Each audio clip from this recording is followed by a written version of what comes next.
Hello everyone, today is February 24th and as usual we have some of the hottest or most interesting news that happened in the world of AI for folks like you and me that we don't necessarily come from the world of computer sciences or IT or systems, but we still have a lot of interest in it and we want to learn more. So let's kick it off and we're going to start talking about ethics and biases, a topic very dear to my heart.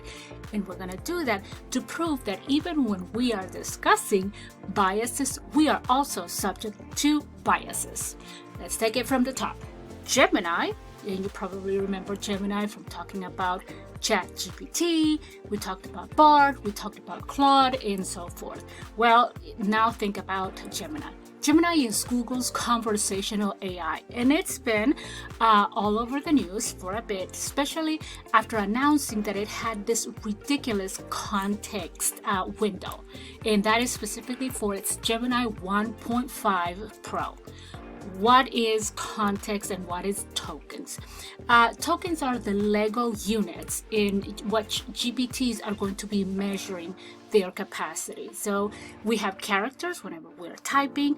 This is individual spaces. Tokens are more like Legos, that they have 6 little slots, for example, but they are considered a unit.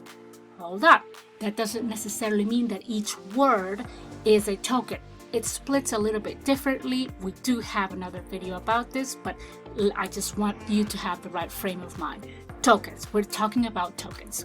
ChatGPT 4, the paid version, has, if I'm not mistaken, a 32,000 token limit. Or as of today, it does have 32,000 token limit.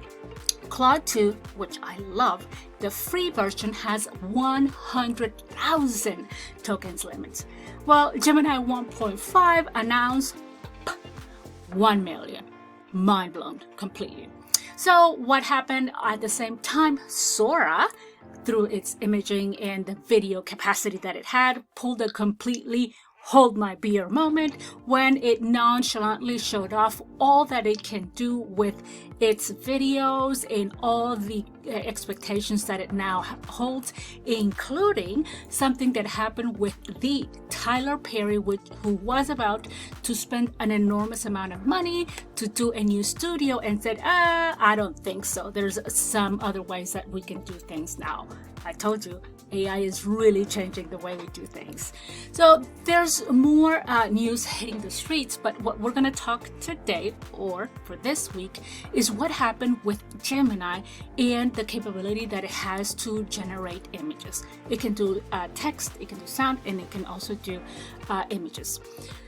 Okay, what happened? So when people asked Gemini this week, I think as of Thursday or something like that, to create images, it went bananas, like seriously bananas, including some people asked for pictures of the images of our founding fathers, and let's just say it was way off. So much so that Google immediately put the stops on it until it figured it out and came as close as Google will ever come to apologizing.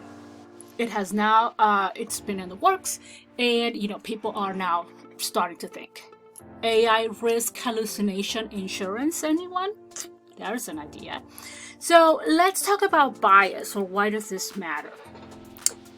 Bias matters because at the same time that everybody was piling on the AI is a hype, see how bad AI is, on the other side, here in the US, something happened starting Thursday at 3 a.m.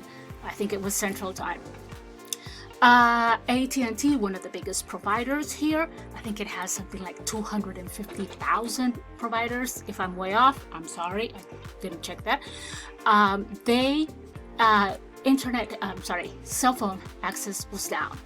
And when I say down, we're talking about at the highest point, something like 78,000 100,000 users.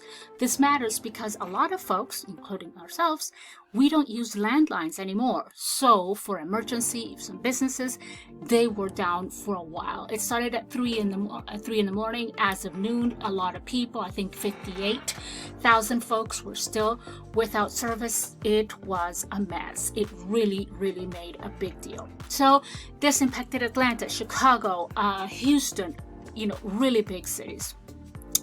There was a ton of conspiracies all over the place, including this is an attack. These are our neighbors from wherever here in the world, outwardly. This is a test for who knows what, you name it. All right. Why does this matter? Let's talk about confirmation bias. Confirmation bias is just a fancy name for us looking for data that confirms what we believe in and omitting data that contradicts what we believe in. So what happened was that while people were piling on and saying that AI was so bad because it had that incident with those images on that one day, we didn't hear a lot of noise about people discussing what happened with AT&T and it being down, especially after it's been around for a bit. Is this good? Is it bad? No, but it's always important for us to stay very centered and make sure that we are thinking these things right. So just as we finish our conversation for today, I want to make sure that you guys remember we are not experts in the field, but we definitely spend a ton of time testing many things, many models, and many apps out there so that you don't have to. I'll see you soon, and next time we are going to talk about manners matter in the AI world. See you soon. Be kind, be human. Let's go grab a cup of coffee soon. Bye-bye.